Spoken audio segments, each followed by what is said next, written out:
Tonight, a request from law enforcement. If an officer has their gun out while facing down suspects, ask them if they need help before you pull yours.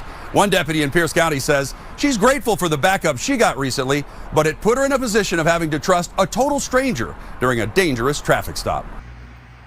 Good guy with a gun helps out a police officer, but yet still seems to be catching backlash.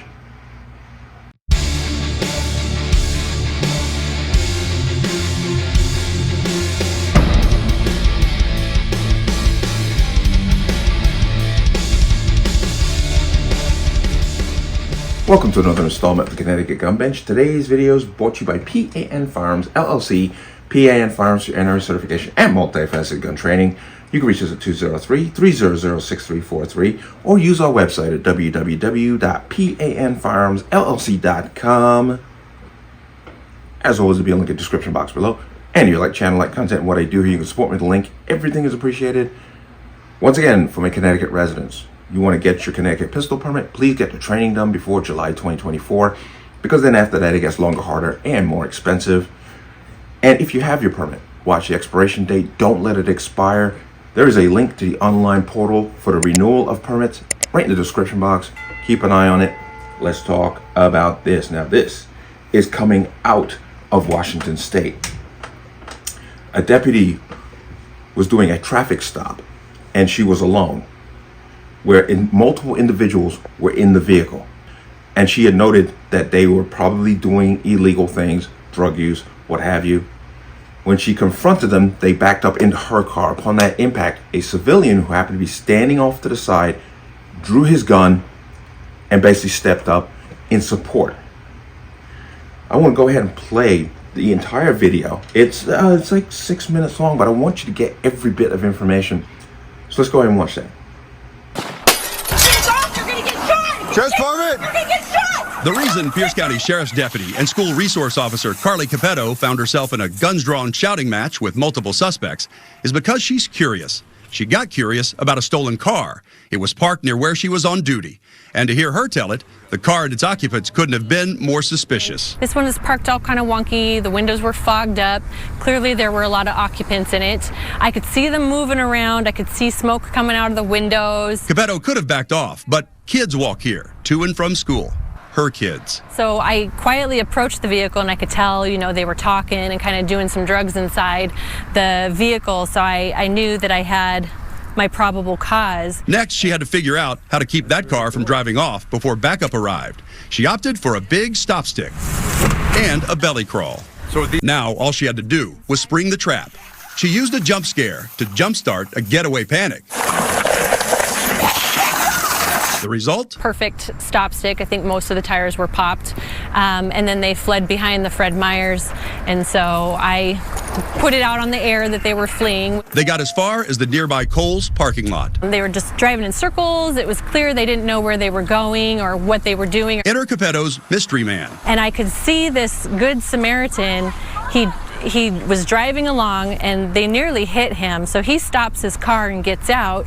He sees me attempt to do a traffic stop on them, and they backed up and rammed me. We don't know what he was thinking, but his actions speak louder than words. And so he immediately gets out of his car, draws his gun, and he's assisting in a felony traffic stop. It's 2 against 4. With any number of possible weapons in the stolen vehicle. There was a lot of movement going on. I can't take my eyes off of them, but now I've got this civilian who's attempting to help. She had a split-second decision to make, one that could be her last. Shout, "Drop your weapon," or keep her back to him, trusting that he really was there to help. We did have a crossfire, so I told him, I said, "Sir, watch our crossfire, move to my left side." And he's like, "Yes, ma'am." He holstered his gun, moved to my left side, drew his gun out again, and back to the felony traffic stop. Was he an Army veteran, an off-duty security guard? Capetto can't say what he does for a living. All she knows is what he did that day. He was fearless, and he told my partner afterwards that he saw that I was alone and he felt obligated to help.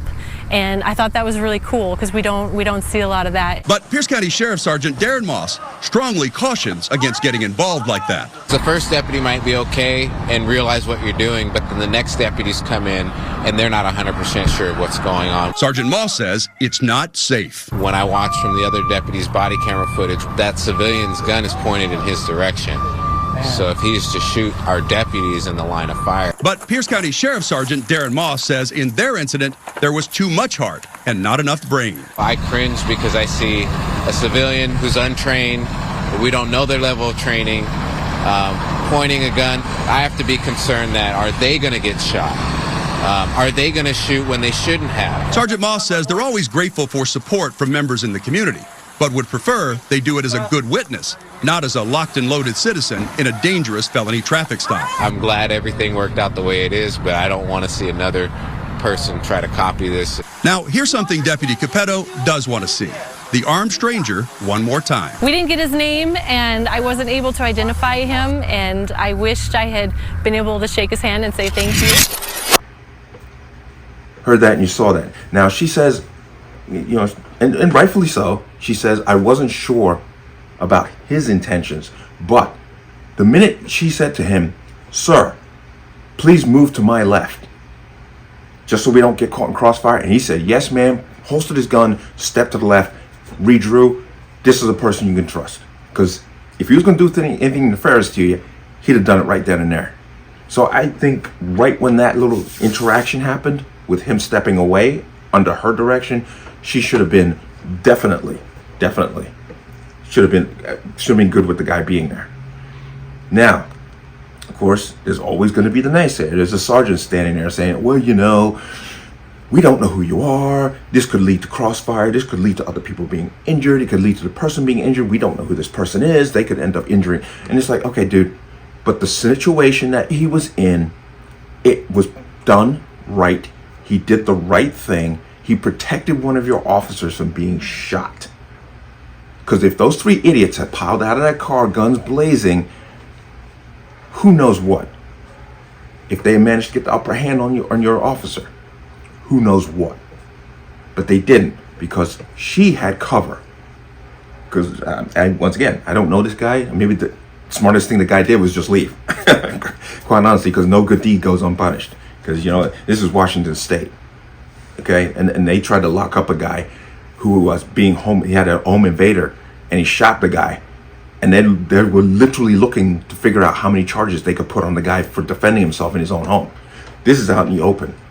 But I applaud this guy for stepping up, because as we've seen time and time again, when you step in and try to do the right thing, they look at you and they will hold you accountable for your actions more than they will for the criminal's actions. And we have seen that repeatedly.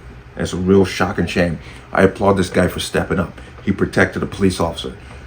Police officer, you could see, was very grateful for it. But there's always going to be the naysayers who are going to come out the woodwork after the fact. And that's really just a damn shame that happens. But let me know what you think. As always, you can leave your comments in the comment section below. And as always, any statements of violence, the statements that lead to violence will be removed. Please like, share, comment, subscribe.